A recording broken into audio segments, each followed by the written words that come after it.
오늘 본문인 말씀을 가지고 바벨탑 사건이란 제목으로 하나님의 말씀을 증거하도록하겠습니다. 바벨탑 사건이란 제목으로 하나님의 말씀을 증거하도록 하겠습니다. 오늘 창세기 11장 말씀은 여러분들이 너무나도 잘 아는 말씀이죠. 아마 주일학교 학생 아이들도 아마 이 성경학교나 아니면 예배 시간에 한 번쯤 다 이렇게 접했던 유명한 사건이 나오고 있습니다. 바로 이 창세기 11장 자 저를 보세요. 11장은 무슨 내용이랬습니까? 바벨탑 사건이라고 했습니다. 그래서 11장 이렇게 생각하면 기둥이 두 개 세워져 있으니까 바벨탑이구나 이렇게 생각하시면 된다고 그랬죠. 바벨탑 사건이 나오는 내용이 오늘 본문에 나오고 있습니다. 우리 다 같이 1절과 2절에 있는 말씀 보면서 하나하나 살펴보도록 할게요. 1절과 2절의 말씀 다 같이 읽어보겠습니다. 온 땅의 언어가 하나요 말이 하나였더라. 2절 이에 그들이 동방으로 옮기다가 시날 평지를 만나 거기 거류하며. 자, 우리 창세기 11장 1절과 2절에 있는 말씀을 딱 보시면 좀 눈썰미가 있으신 분들은 좀 이상하다라는 그런 생각을 하게 됩니다. 눈썰미가 있는 분들은 볼 수가 있습니다. 왜냐하면은 여러분 그 창세기 10장에 어떤 내용이 나왔죠? 창세기 10장에 어떤 내용이 나왔습니까? 족보가 나왔죠. 일단 모르니까 일단 족보. 누구의 족보가 나왔습니까? 노아의 세 아들의 족보가 나왔죠. 그러니까 사람들이 굉장히 많이 나왔잖아요. 그죠? 굉장히 많은 사람들의 이름이 나왔다는 거예요. 그러면서 오늘 11장에 보면 갑자기 바벨탑 사건이 나오고 바벨탑 사건을 통해서 언어가 혼잡하게 되고 모든 사람들이 다시 흩어졌다. 이런 이야기들이 나오죠. 그죠? 그래서 우리가 보통 생각하기를 그런 생각을 할 수가 있어요. 우리가 이 11장 바벨탑 사건은 10장보다 앞에 나오는 게 오히려 전체적으로 흐름이 좋습니까? 아니면 10장 뒤에 나오는 거 지금처럼 뒤에 나오는 게 좋아요? 아니면 앞에 나오는 게 좋아요? 10장보다 앞에 나오는 게 좋습니까? 뒤에 나오는 게 좋습니까? 흐름을 딱 봤을 때 어디에 나오는 게 좋습니까? 제가 이래 물으면 앞이겠어요? 뒤이겠어요? 지금 11장이 뒤에 있잖아요. 근데 10장에 있는 내용이 사람이 많은 내용이 나오는 걸 보면 이 11장의 바벨탑 사건은 10장 앞에 오는 게 원래 11장이 10장이고 10장이 11장이 되는 게 맞느냐 아니냐 제가 여러분을 물어보는 거거든요. 어느 게 더 나은 것 같습니까? 11장이 앞으로 오는 게 훨씬 더 나은 거죠. 그죠? 왜냐하면 딱 느낌이 있잖아요. 바벨탑 사건 때문에 사람들이 또 어떻게 해요? 쫙 세상으로 퍼지는 여러 수많은 민족들이 나오잖아요. 노아의 세 아들들 얼마나 많은 민족들이 나옵니까? 그죠? 그 수많은 민족들이 나오고 또 그 사람들끼리 또 어떻게 해요? 사는 지역마다 언어들도 다 틀리더라라고 이야기를 하자면 이 바벨탑 사건 11장이 10장 앞으로 오는 게 전체적인 문맥상 어떻게 해요? 자연스럽게 흘러간다는 거예요. 근데 이상하게 노아의 세 아들이 10장 앞으로 오니까 이상하게 내용이 좀 끊어지는 그런 느낌이 온다는 거예요. 그래서 이거 가지고 시비 거는 신학자들도 많이 있습니다. 이거 봐라. 성경이 이래 순서처럼 기록이 안 돼 있고 이래 막 마음대로 뒤죽박죽 되어 있다라고 이거 가지고 어떻게 해요? 성경이 잘못됐다라고 이야기하는 그런 사람들도 있습니다. 억지로 주장하는 사람들이 있어요. 하지만 여러분 성경은 순서대로 기록한 책이 아닙니다. 여러분 혹시 여러분 연대기 성경이라고 들어봤어요? 연대기 성경에 보면 연대기란 말은 시간 순서에 따라서 성경을 다시 재배치한 성경입니다. 그래서 여러분 성경 66권은 어떤 성경은 분명히 뒤에 가 있어야 되는데 앞에 오는 순서적으로도 앞에 가 있는 그런 이야기들이 가끔 보면 나와요. 그래서 성경은 이렇게 시간적 순서대로 기록한 책이 아닙니다. 때에 따라서는 어떻게 해요? 앞에 나오는 내용이 있을 수도 있다는 거예요. 왜냐하면 그게 중요하다고 생각하시면 하나님께서는 뒤에 있는 내용을 어디다 가져와요? 앞에 있는 내용으로 가져올 수도 있다라는 거예요. 근데 대체적으로 연대기 순서로 되어 있습니다. 아시겠죠? 연대기 순서로 되어 있는 가장 우리 성경책에 거꾸로 되어 있는 책이 어떤 책이냐면 역대기 상하입니다. 여러분 히브리서에 보면은 히브리 원문으로 보면 우리는 말라기가 맨 뒤에 나오잖아요. 근데 히브리의 원문에 보면 역대기 상하가 맨 뒤에 있습니다. 아시겠습니까? 그러니까 원래 역대기 상하는 원래는 연대기 순서대로 따지면 맨 뒤에 있어야 돼요. 근데 지금 그게 어디에 있습니까? 성경의 구약 성경은 어디에 있어요? 가운데 있어요? 앞쪽에 있어요? 뒤에 있어요? 앞쪽에 있습니다. 앞쪽에. 그죠? 열왕기상하 역대상하 앞쪽에 있습니다. 그러니까 원래 연대기 순서로 따지면 뒤로 가야 되는 책이에요. 그리고 히브리 원문에도 보면 뒤에다가 배치를 해놨어요.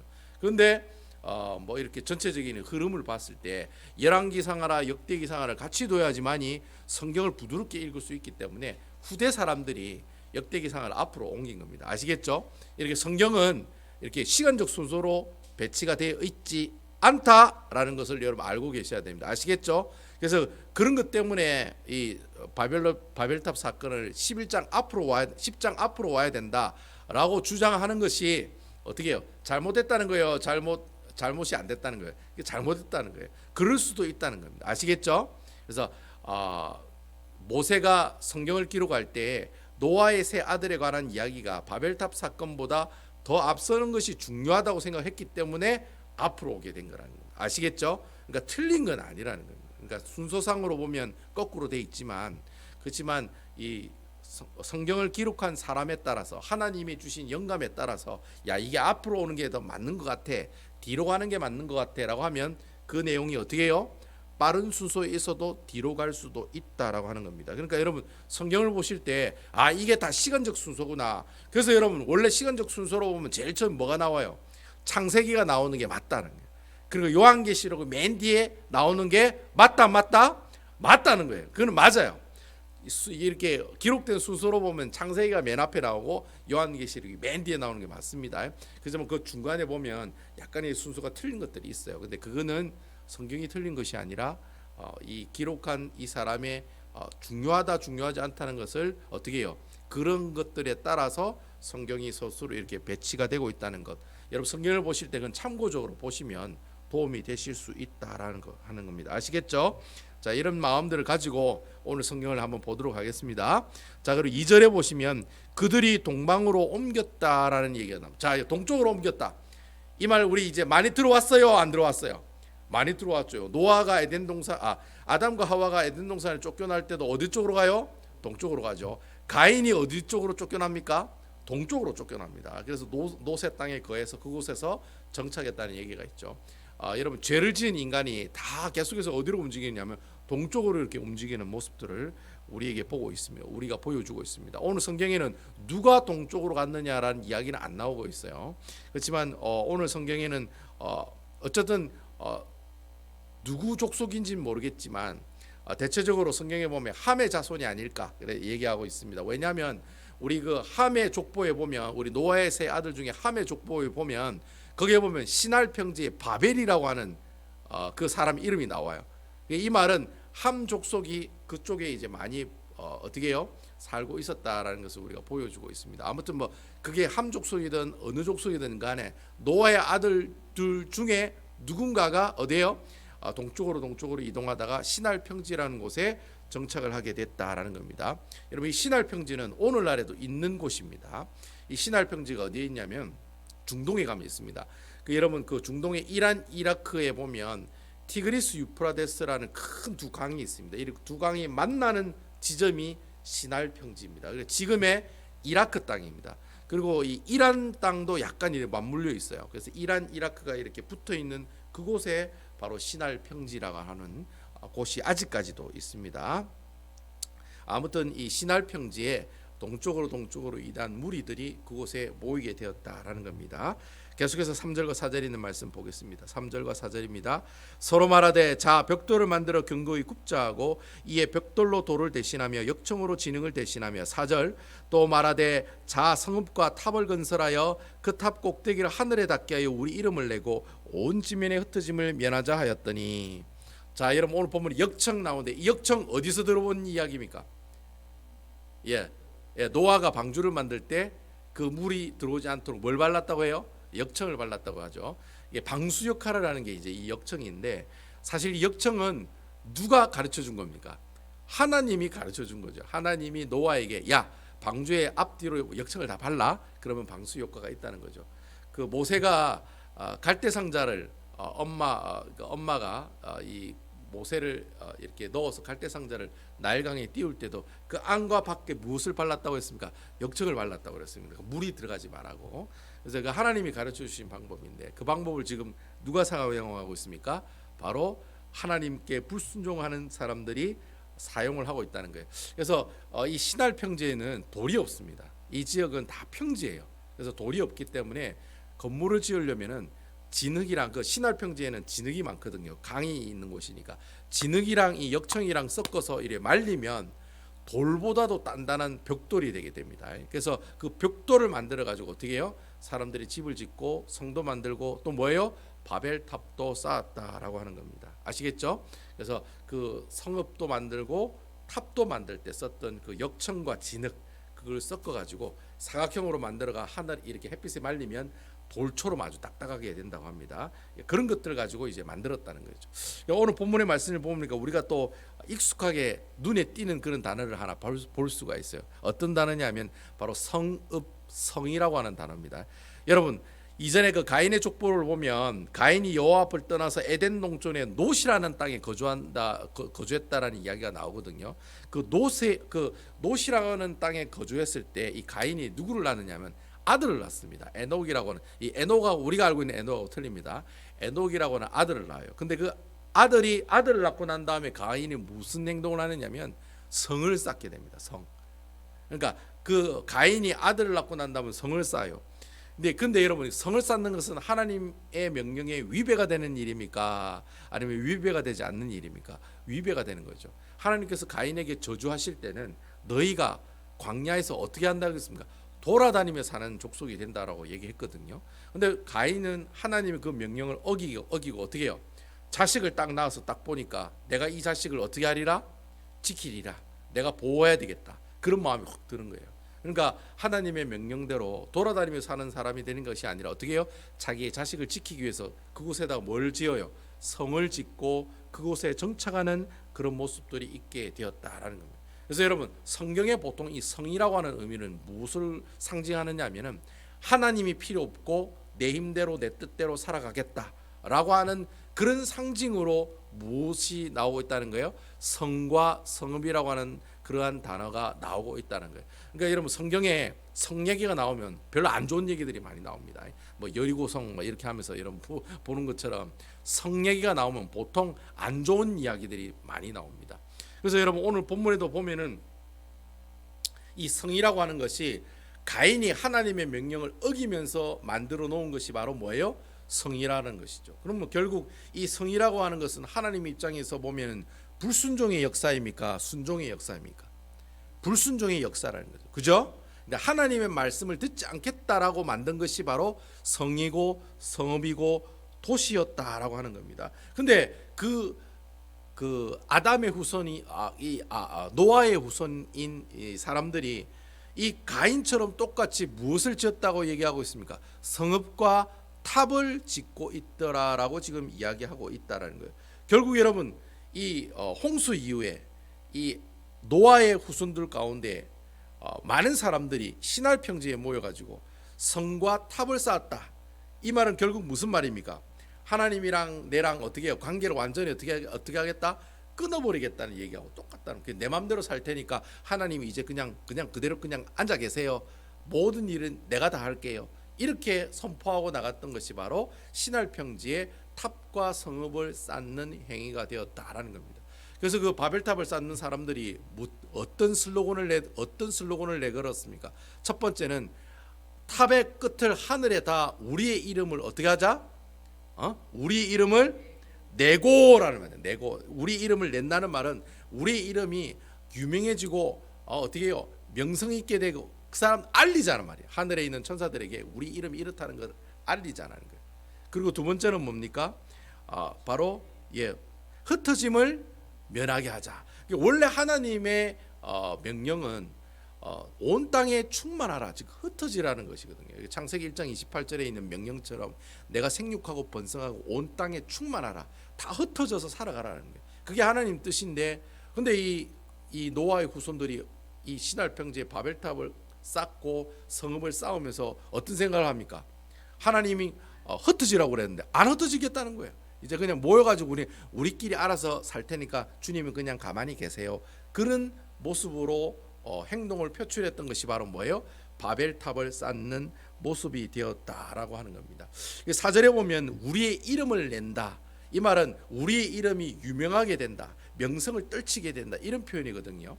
근데 여러분 이 이름을 낸다는 이 표현은 성경에 보면은 누구만 사용하는 단어이냐면은 하나님만 사용하는 단어예요. 그러니까 사람이 이 이름을 내겠다라는 말은 다른 말로 무슨 말이냐면 그 사람은 뭐한 사람이다? 교만한 사람이란 뜻이에요. 그러니까 성경에는 이름을 낸다는 표현을 오직 하나님에게만 사용하고 있어요. 그 예를 들어서 꼭 이 이름을 낸다는 표현을 쓸 때 어떤 상황일 때 이 이름을 낸다는 표현을 하나님이 쓰느냐면 하나님이 이스라엘 백성들과 언약을 맺을 때 꼭 이 말을 써요. 그래서 여러분 창세기 12장에 보면 하나님이 아브라함과 언약을 맺잖아요. 내 이름을 어떻게 해주겠다고 했습니까? 내 이름을 기억하세요. 내 이름을 내 민족을 모래와 같이 하늘의 별과 같이 많이 하고 내 이름을 어떻게 해주겠다? 창대하게 해주겠다. 그때 그 표현을 쓴 내용이 바로 뭐예요? 바로 이 이름을 낸다는 표현이라는 거예요. 그러니까 하나님이 아브라함을 어떻게 해요? 그 이름을 유명하게 해주겠다라고 이야기할 때 쓴 표현이 바로 이름을 낸다는 표현인 거예요. 그러니까 아브라함과 언약을 맺을 때 이 말을 쓰고 또 언제 이 말을 쓰느냐면 하나님이 다윗과 언약을 맺을 때도 이 말을 써요. 그래서 하나님께서 이 사무엘하 7장에 보면 하나님이 다윗이랑 어떻게 언약을 맺는 장면이 나와요. 그 언약을 맺을 때도 하나님께서 이 다윗에게 뭐라고 얘기하느냐면은 내 이름을 뭐하게 해주겠다? 위대하게 해주겠다. 그런 표현이 나와요. 그러니까 이름을 내겠다는 말은 하나님이 인간에게 하는 이야기지 사람이 사람에게 하는 이야기는 절대로 아니다라고 하는 거예요. 결국 여러분 아까 제가 말씀드린 것처럼 인간들이 우리가 우리 이름을 하늘에 내고 그리고 우리가 흩어짐을 면하자라고 이런 슬로건을 걸고 바벨탑을 쌓았다는 말은 다시 쉽게 설명하면 어떤 말인 거예요? 하나님과의 관계를 어떻게 하겠다? 청산하겠다는 거예요. 이제 끝냅시다. 이제 당신하고 나하고 이제 끝냅시다. 이 얘기가 바로 바벨탑을 쌓는 모습이 되었다라고 하는 거예요. 이것을 우리가 좀 재밌게 설명하면은 제가 즐겨 썼던 표현인데 피조물인 인간이 이제부터는 이 세상을 창조하신 하나님과 뭐 하기를 원한다는 거예요. 동기동창이 되기를 원한다는 거예요. 사람이 하나님과 동기동창이 되기를 원한다는 거예요. 여러분 이게 말이 되는 이야기예요? 말이 안 되는 이야기예요? 말이 안 되는 얘기예요. 원집사님이랑 하나님과 동기동창이 되면 결국 원집사님도 하나님이란 말이에요? 하나님이 아니란 말이에요? 하나님이란 말이죠. 그럼 이거는 인간의 입장, 하나님의 입장으로 볼 때 뒤로 자빠질 일입니까? 아니면 당연한 일입니까? 하나님 입장으로 보면은 뒷목 잡고 쓰러지는 그런 표현이라는 거예요. 그러니까 이 인간들이 바벨탑을 쌓았다는 말은 결국에는 뭐예요? 하나님과 관계를 청산하는 것이요. 이제부터 하나님과 나와는 어떻게 해요? 동기동창이다라고 선포해 나가는 그런 모습들이 된다라고 하는 거예요. 자, 그러면 이렇게 사람들이 하나님과 동기동창이 되기를 원한다라고 선포하고 바벨탑을 쌓는 모습을 보시고 하나님은 어떤 반응을 우리에게 보이셨느냐? 어떤 반응을 보이십니까? 그 반응을 보이신 내용이 바로 7절과 8절에 나오고 있다는 거예요. 자, 그럼 도대체 인간들이 말이죠. 바벨탑을 쌓으면서 하나님과 동기동창이 되기를 원했다. 그때 이 하나님은 어떤 반응을 보이시느냐? 자, 우리 다 같이 한번 보도록 하겠습니다. 7절과 8절에 있는 말씀입니다. 다 같이 한번 읽어볼게요. 시작. 자, 우리가 내려가서 거기서 그들의 언어를 혼잡게 하여 그들이 서로 알아듣지 못하게 하자 하시고 8절 여호와께서 거기서 그들을 온 지면에 흩으셨으므로 그들이 그 도시를 건설하기를 그쳤더라. 아까 제가 얘기했던 것처럼 하나님께서 아담과 하와를 창조하시고 그들에게 첫 번째 하신 명령이 생육하고 번성하고 온 땅에 충만하라는 그런 명령이었거든요. 이 말은 무슨 말입니까? 사람은 모여 있는 것이 아니라 어떻게 해요? 흩어지는 것이 하나님께서 원하시는 모습들이다라고 하는 겁니다. 그런데 이 명령에 불순종한 사람들이 어떻게 해요? 결국에는 이 명령에 불순종했잖아요. 그래서 가인이 성을 쌓고 사람들이 모이게 되고 그러니까 하나님이 어떻게 하셨습니까? 그 사람들. 예? 그 사람들 어떻게 했습니까? 다 아니죠. 그 사람들 다 어떻게 했습니까? 흩으신 게 아니라 다 어떻게 했습니까? 예? 홍수 심판으로 다 죽였잖아요. 에덴 동산에 있는 하나님의 명령을 어긴 사람들 어떻게 홍수 심판으로 다 죽이시잖아요. 다 죽이시고 홍수 심판이 끝나고 난 다음에 창세기 9장 1절과 7절에 보면 또 똑같이 명령을 하시잖아요. 뭐라고 얘기합니까? 생육하고 번성하고 온 땅에 충만하라. 한 번 더 리마인드 하시잖아요. 야, 그렇게 살아야 돼 라고 얘기했는데도 불구하고 사람들이 어떻게 삽니까? 또다시 성과 바벨탑을 쌓고 하나님을 대적하는 그런 모습들을 우리에게 보여주셨다는 거예요. 자, 그러면 하나님께서 홍수 심판처럼 모든 사람을 다 죽이시느냐? 그리 아니하시겠다고 하셨잖아요. 그죠? 물로서 다 심판하지 아니하시겠다고 하셨기 때문에 하나님께서 오늘 우리에게 뭘 보여주시느냐면 오히려 어떻게 해요? 그 사람들을 어떻게 해요? 가지고 있는 언어를 혼잡게 해서 그 사람들을 다 어떻게 해요? 흩어버리시는 모습을 우리에게 보여주고 있다는 거예요. 그러니까 그 당시 바벨탑을 쌓기 전에는 이 세상에 있는 모든 사람들의 언어가 몇 개였다는 겁니까? 하나였다는 거예요. 하나였는데 하나님께서 이 바벨탑 사건을 통해서 그들의 언어를 어떻게 해요? 혼잡게 하셨다는 말은 여러 가지 언어를 다 그냥 막 얘기하도록 만들어 버렸다는 거예요. 어떤 사람은 갑자기 막 다른 말하고 어떤 사람은 다른 말하도록 그렇게 만들어 버리셨다는 거예요. 그러니까 자연적으로 어떻게 해요? 서로 대화가 안 되고 소통이 안 되니까 그들이 결국엔 어떻게 해요? 바벨탑 쌓는 일을 포기하고 다 흩어지는 그런 모습들이 일어났다라는 거예요. 그러니까 언어를 혼잡게 하여 사람들을 흩으셨다는 그런 이야기가 바벨탑 사건을 통해 우리에게 이야기하고 있다는 거예요. 제가 여러분 성경을 보시면 이 신약 성경에 보면은 언어를 가지고 어떻게 해요? 하나님께서 어떻게 해요? 뭐 어떻게 하셨다라고 하는 사건이 신약 성경에 보면 나오는 곳이 있습니다. 여러분 그곳이 어디입니까? 신약 성경에 이 언어에 관한 이 내용을 가지고 우리에게 전달하는 큰 사건이 나오는 그 내용이 있어요. 그 사건이 무슨 사건이죠? 마가의 다락방에 오순절 성령님이 감령하셨는데 그곳에 모인 모든 사람들이 다 각자 그들의 방언으로 이야기를 했는데 그것을 사람들이 다 알아들어요, 못 알아들어요?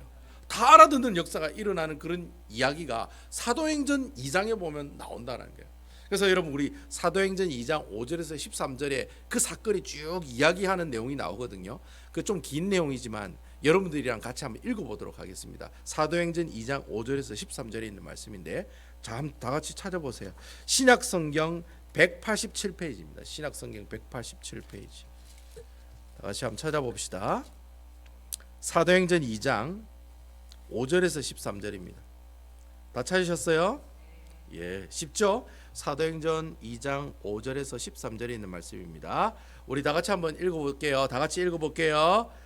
시작. 그때 경건한 유대인들이 천하 각국으로부터 와서 예루살렘에 머물러 있더니 이 소리가 나며 큰 소리가 모여 각각 자기의 방언으로 제자들이 말하는 것을 듣고 소동하여 다 놀라 신기하게 여겨 이르되 보라 이 말하는 사람들이 다 갈릴리 사람이 아니냐 우리가 우리 각 사람이 난 곳 방언으로 듣게 되는 것이 어찌 됨이냐 우리는 바데인이 메데인과 엘람인과 또 메소포타미아 유대와 갑바도기와 본도와 아시아 부르기아와 밤빌리아 애굽과 및 구레네에 가까운 리비아 여러 지방에 사는 사람들과 로마로부터 온 나그네 곧 유대인과 유대교에 들어온 사람들과 그레데인과 아라비아인들과 우리가 다 우리 각 언어로 하나님의 큰 일을 말함을 듣는도다 하고 다 놀라 당황하여 서로 이르되 이 어찌 된 일이냐 하며 또 어떤 이들은 조롱하여 이르되 그들이 세술에 취하였다 하였더라. 아멘. 자, 오순절날 마가의 다락방에 유대인들만 모인 게 아니었어요. 누가 모였습니까? 주위에 있는 온갖 민족들이 다 모였어요. 그러니까 그쪽에 있는 그 각 사람의 방언, 여기서 말하는 방언은 샬라샬라가 아닙니다. 바로 외국어예요. 포리는 외국 랭귀지들이에요. 그러니까 마가의 다락방에 미국 사람도 있고 일본 사람도 있고 중국 사람도 있고 한국 사람도 있고 베트남 사람도 있고 수많은 사람 민족의 나라의 사람들이 어떻게 해요? 그 마가의 다락방에 모여 있었다라는 거예요. 근데 여러분 그곳에 성령님께서 임하시니까 어떤 일이 일어났냐면은 분명히 어떻게 해요? 한 언어로 이야기를 했는데 분명히 한 언어로 이야기를 했는데 어떻게 해요? 오순절 마가의 다락방 성령이 임하시니까 그곳에 있는 수많은 나라의 사람들이 어떻게 해요? 다 알아들었다는 거예요. 그러니까 여러분 수많은 언어를 가지고 있는 사람이 한 언어로 알아들었다는 거예요. 그러니까 이것은 바벨탑이 있었던 사건과는 반대로 있었던 사건이에요. 그러니까 바벨탑 사건은 한 언어가 여러 가지 언어로 나눠지는 사건인데 오늘 우리가 보고 있는 이 마가의 다락방에 있는 오순절 성령 강림 사건은 어떻게 해요? 여러 랭귀지를 가지고 있는 사람들이 어떻게 해요? 한 언어로 모두 다 알아듣더라는 거예요. 아멘입니까? 이 사건이 바로 마가의 다락방 가운데 일어났다는 거예요. 여기 보면은 자기 자신의 고향말로 하나님의 큰 일을 다 어떻게 해요? 이야기하고 알아듣더라는 거예요. 여기 하나님의 큰 일, 여러분 그 11절에 보면 하나님의 큰 일을 말함을 듣는도다 이렇게 나오죠. 여기 하나님의 큰 일이 뭡니까 여러분? 하나님의 큰 일이 뭡니까? 제가 질문하는 모든 질문의 90% 이상 다 이걸 했잖아요. 하나님의 큰 일이 뭡니까? 예? 하나님의 큰 일이 뭡니까? 예수 그리스도에 관한 이야기죠. 예수 그리스도. 이거 제가 질문하는 모든 질문의 90%다 예수님이라고 했잖아요. 예, 예수님이죠. 하나님의 큰 일이 뭡니까? 예수님이 이야기죠. 예수님. 이 예수님의 복음이라는 거예요.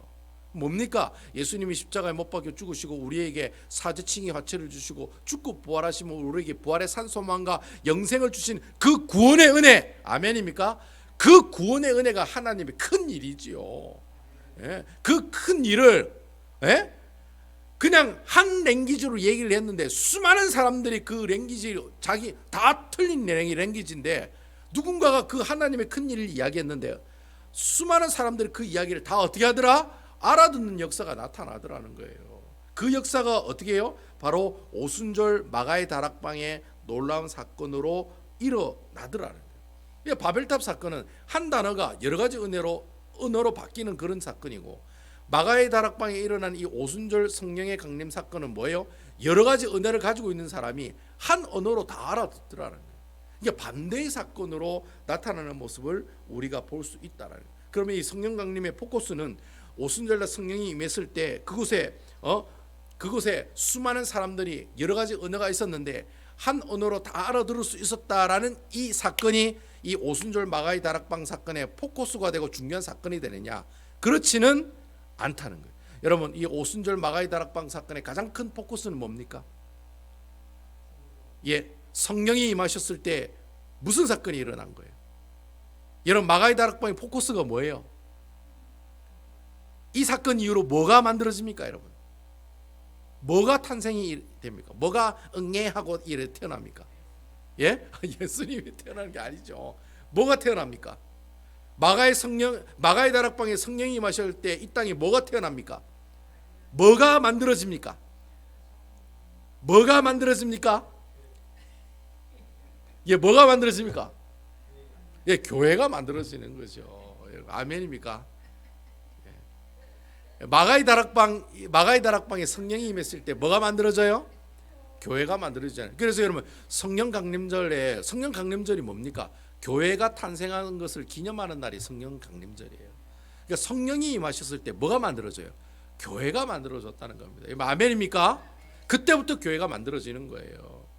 여러분, 이 말이 무슨 말이냐면, 교회라는 것은 어떤 특수한 상황에 있었을 때, 교회라는 것은 사람들이 모이는 특성을 가지고 있는 곳이 교회입니까? 아니면 흩어지는 것이 교회입니까? 흩어지기 위해서 모이는 것이 바로 교회가 가지고 있는 특성이라는 거예요. 그러니까 여러분, 교회라는 것은 사람들이 많이 모이는 것이 교회의 주 목적이 아니라는 거예요. 하나님께서 원하시는 이 교회의 가장 큰 목적은 사람들이 모인 그 사람들이 다시 어떻게 해요? 흩어지는 것이 어디로 흩어져요? 세상의 온 모든 민족에게 무엇을 들고, 예수 그리스도의 복음을 들고 흩어지는 것이 바로 교회가 존재하는 가장 큰 목적이다라고 하는 겁니다. 이게 교회의 존재의 목적이 뭐냐? 우리 교회가 2,000명, 1,000명 나와가지고 큰 교회가 되는 게 교회의 큰 목적이에요? 아니에요, 여러분. 제가 여러분 두고두고 얘기하지만 큰 교회가 되는 게 교회의 목적이 아니에요. 여러분, 우리 베다니 교회가 존재하는 목적은 이 베다니 교회를 통해서 하나님의 이 놀라운 흩어짐의 사역들, 이 복음들을 온 세상에 전파하는 사역들을 감당하게 하기 위해서 만든 교회가 바로 베다니 교회의 존재의 목적이라는 거예요. 여러분, 아멘입니까? 예? 내가 이 교회 가지고 내가 교회가 커져가지고 문 목사가 좀 이렇게 다른 사람들 큰 소리 치고 봐라 우리 교회 봐라 이래 부흥했다 이래 자랑하려고 이 베다니 교회 담임 목사로 보내주셨느냐? 아니라는 거예요. 여러분, 여기 계시는 장로님, 우리 권사님, 우리 집사님, 하나님께서 이 교회와 장로하라고 보내주신 거예요? 아니에요, 여러분. 하나님의 복음들을 많은 사람들에게 증거하는 그 일들을 감당하라고 하나님께서 이 귀한 교회 주의 일꾼으로 세워주셨다는 거예요. 일하라고 세워주셨는데 그 일은 여러분들이 교회 잡다한 일 말고 무슨 일입니까? 하나님의 큰 일, 예수 그리스도를 복음 많은 사람들에게 증거하는 이 선교의 사명을 감당하는 것, 전도의 사명을 감당하는 것이 바로 여러분들을 직분자로 세워진 이유라는 겁니다. 아멘이시죠? 그러니까 내가 직분 받았다고 하면서 큰 소리 치는 게 그게 예수 믿는 사람들이 직분자들의 모습들이 아니라는 거예요. 이런 전도와 선교의 사명을 잘 감당하라고 세우신 직분자들이 바로 여러분들 자신들이다라고 하는 것입니다. 저는 개인적으로 이 바벨탑 사건을 이 오순절 사건으로 연결시키는 신학자들이 많아요. 저는 그 사건에 저는 이렇게 연결시키는 것을 개인적으로 그렇게 옳은 성경 해석 방법은 아니라고 생각해요. 저는 뭐 개인적으로 이게 확실히 맞다, 이게 연결이 된다, 저는 그렇게 확신은 없어요. 하지만 여러분, 오늘 이 바벨탑 사건과 이 오순절 사건을 성경 해석학적으로 연결시키는 것에 대해서는 제가 이렇게 찬성하지는 않지만, 하지만 이 바벨탑 사건과 이 오순절 사건을 통해서 우리에게 주는 어떤 큰 하나님의 영적인 교훈들이 있다는 거예요. 그 교훈이 뭐냐? 교회의 존재의 목적이 이런 것이구나라는 것을 이 바벨탑 사건을 통해서 우리가 어떻게 해요? 배울 수가 있다라는 거예요. 여러분 아멘입니까? 바벨탑 사건은 한 언어를 여러 가지 언어로 분사시키는 것이 바벨탑 사건이었잖아요. 하지만 여러분, 교회가 탄생되는 이 오순절 성령이 강림했던 그날은, 바로 오순절 성령 강림 그 사건이 일어난 그날은, 교회가 탄생된 그날은 뭐예요? 바로 다양한 그 언어를 가지고 있는 사람들에게 한 가지의 언어인, 즉 예수 그리스도의 복음을 그들에게 어떻게 해요? 증거했을 때 그들이 알아들을 수 있다는 거예요, 없다는 거예요? 알아듣는 역사가 나타난다는 거예요. 그들이 각자의 언어를 가지고 있는데도 불구하고 성령이 임하시면, 내가 이곳에서 한국말로 증거를 해도 성령이 임하시면 그들이 어떻게 해요? 미국 사람들도 제 설교를 알아듣는 역사가 나타난다는 거예요. 여러분 아멘입니까? 이런 역사가 일어난다는 거예요. 성령님이 함께 하시면. 그러니까 여러분, 교회 어린아이들에게도 하나님의 복음을 증거하면 그 어린아이들이 그 복음을 이해할 수 있어요, 없어요? 성령이 함께 하시면 이해할 수 있는 겁니다. 여러분 아멘입니까? 저는 그래 믿어요. 성령이 임하시면 저 어린 은총이에게도 어떻게 해요? 그 가슴에 불붙는 예수 그리스도의 그 뜨거운 하나님의 그 교훈들을 전달할 수가 있다는 거예요. 저는 그래 믿고 있어요. 그래서 여러분, 주일학교 사역이 중요한 겁니다. 여러분, 교회라고 하는 것은 분명히 모이는 곳이긴 하지만은, 여러분, 이 모이는 것이 중심인 곳이 바로 교회가 아니라는 것이죠. 교회라는 것은 흩어지기 위해서 모이는 곳이 바로 교회 공동체라고 하는 것입니다. 여러분, 이 세상에는 7,000개의 언어가 있대요. 7,000개의 언어가 있다고 합니다. 근데 그 7,000개의 언어 가운데서 성경으로 번역된 언어는 1,600개 정도밖에 안 된대요. 그러니까 아직도 5,000개 이상이 어떻게 해요? 성경으로 번역되지 못한 언어들이 많다는 거예요. 그러니까 여러분이 교회가 지금 오늘날 이 교회가 하는 일이 어떤 일입니까?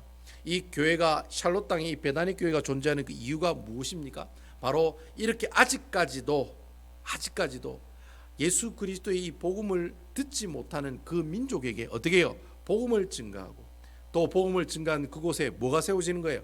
교회가 세워지는 것이 바로 우리 베다니 교회가 해야 할 일이라는 겁니다. 아시겠죠? 그런 일을 위해서 이 베다니 교회가 세워졌다는 거예요. 이 교회가 꼭 뭐 어떻게 누구에게 보이고, 또 뭐 교회가 사람이 많이 와가지고 커 보이고, 이런 것 때문에 하나님께서 교회를 만드신 게 아니라는 거예요. 하나님께서 교회를 만드신 것은 바로 그러한 사명들을 감당케 하기 위해서 바로 하나님께서 이 샬롯 땅에 이 베다니 교회를 어떻게 해요? 만들어 나가셨다라고 하는 겁니다. 그래서 저는 정말 여러분들이, 우리 베다니 교회는 그냥 모이는 교회가 아니라 어떤 교회예요? 바로 이렇게 복음이 필요한 곳에 복음을 증거하는 선교사님들과, 그리고 그 지역 교회들을 향해서 더욱더 기도하고 후원해 나가는, 정말 어떻게 하면 우리 베다니 교회가 그냥 가만히 있는 교회가 아니라 어떻게 하면 조금이라도 더 하나님께 선교할 수 있는 교회가 될 수 있을까? 어떻게 하면 우리가 선교사님들을 위해서 기도할 수 있을까? 도와드릴 수 있을까를 고민하면서 살아가는 아름다운 우리 선교적인 그런 마인드를 가지고 하나하나 진행해 나가시고 또 모일 수 있는 그런 아름다운 선교 지향적인 교회가 되기를 주님의 이름으로 축원을 드리겠습니다. 그래서 여러분 항상 그런 마인드가 있으셔야 돼요. 베다니 교회는 그냥 모이는 교회가 아니라 선교하는 교회구나, 이렇게 선교하는 교회가 바로 베다니 교회구나, 이런 마인드를 여러분들이 항상 가지고 계셔야지만이 이 교회가 정말 하나님이 기뻐하시는 교회로 이끌어 나갈 수가 있다라고 하는 것입니다.